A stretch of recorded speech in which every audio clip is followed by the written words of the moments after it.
Customer states, driver's controls for passenger windows do not work. Okay. This one works now because I've already fixed it.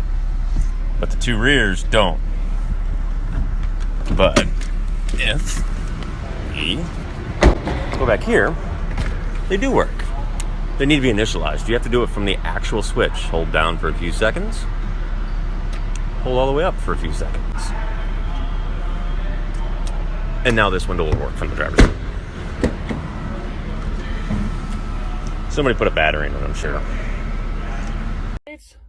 Low oil pressure light is on. Has been like this for about a couple months. As you can see at idle, it says low oil pressure. We give it a little bit of gas. Hey, we got oil pressure. Now sometimes this could be just something simple, like an oil pressure sensor. But it could also be your engine is destroyed. You should probably stop driving. That wouldn't be as much fun. Oil pressure is important. Like imagine if your heart stopped beating and you lost blood pressure. You should probably go to the doctor. With the exception you wouldn't be able to. You'd be dead. Your car's engine kind of works the same way. Actually, that's a terrible comparison because there's no way that you would still be able to live for a couple months after you lost blood pressure. Totally disregard that. Fuck's sakes. I am a terrible mechanic. Don't ever let me work on your car. So I haven't done customer states in a while because I haven't had anything good come in a while because it's been slow. So I don't just make that stuff up. I actually wait for some good shit to come in. So I'm just going to give you what I got. On today's episode of Customer States, his check engine light is on. Customer states their red brake warning light is on the dash and their brake pedal gets really hard. Verified that I have vacuum to the booster, but I have a good feeling that we're losing vacuum out of the booster somewhere. Let's check that. Using the scan tool to monitor vacuum at the brake booster while putting my foot on the brake, I lose vacuum very rapidly, causing the hard pedal and then the light to come on. I'm gonna use a smoke machine to check for any leaks. Now we wait. Oh, you see the smoke? I push on the brake pedal and the inside of the cab really starts to fill up with smoke because we have a vacuum leak coming from our brake booster into the cabin. Okay, so this is a customer's 1994 2500 Chevrolet truck.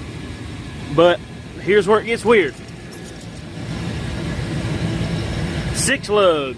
It is a 6-lug 2500 Silverado. It was made in Canada. How it got here or why it's here or who ordered it, I don't know.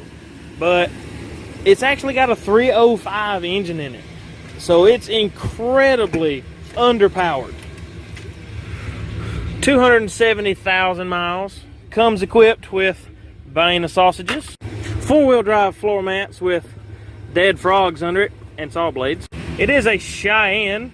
I guess that means it's a female. It is 4-wheel drive.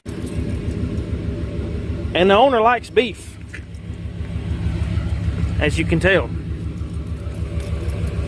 Customer states we have a noise coming from under the vehicle at slower speeds. Damn it, Bobby, you done fucked up. You broke your truck. Ew. Yeah. Where's your boot? It's gone. Devin, get this guy the shaft. Now, something to keep in mind, this truck has been altered with a lift kit and the angles are all wrong. I mean, you can see where the shaft is right on the edge of that joint, and that's just not gonna work. Fortunately, this is one of the downfalls of having a lifted truck. Customer states their driver's window isn't up, and they've already replaced the motor themselves. Got some handiwork here. It's up, they did get it up, but they got it covered, I guess, just in case. Let's check it out. Well, we got our test lamp hooked up to the motor. That's up, that's down, So we got good power and ground. This is a late 90s F-150. If you've ever dealt one of these, the window mechanism in the motor is actually pop riveted in. I'm not sure if he's done something to bind this motor and regulator up, or if he just has a bad motor. So I got to get it apart and see what's going on. But before that, I got to get customer approval. He may actually want to dive back into it himself, so I'll keep you guys posted. And upon further inspection, well, that certainly doesn't look like a new motor. I'm thinking we may have went to the junkyard and gotten a fault. You're gonna love this one, guys. Interesting. Customer states, I hit a porcupine. Yep. And you fucked up your tires. And most of your underbody is porcupined up. Those little critters are destructive. This tire looks like it didn't get too damaged. Anything else cool under here that got porcupined? You're gonna have to replace that tire. Look at those. Don't fuck with a porcupine, even with a car. Nope. Look, they're even jammed in the bumper. This thing's like armor piercing.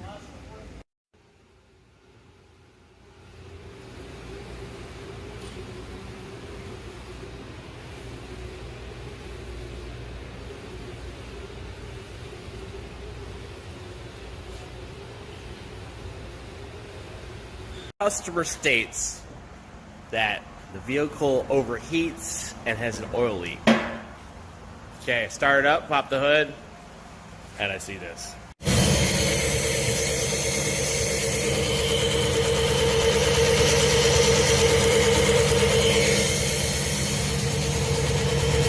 Well, that's not good. How did you get here? Customer states brakes just started making noise.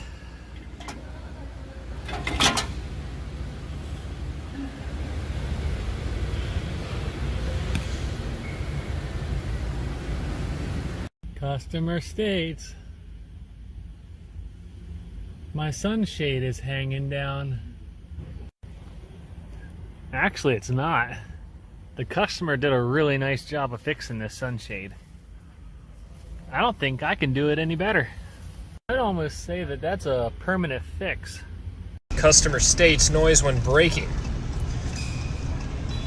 Well, I wonder why. Well, that explains it. Now we just gotta wait to hear what do you mean you can't turn my rotor?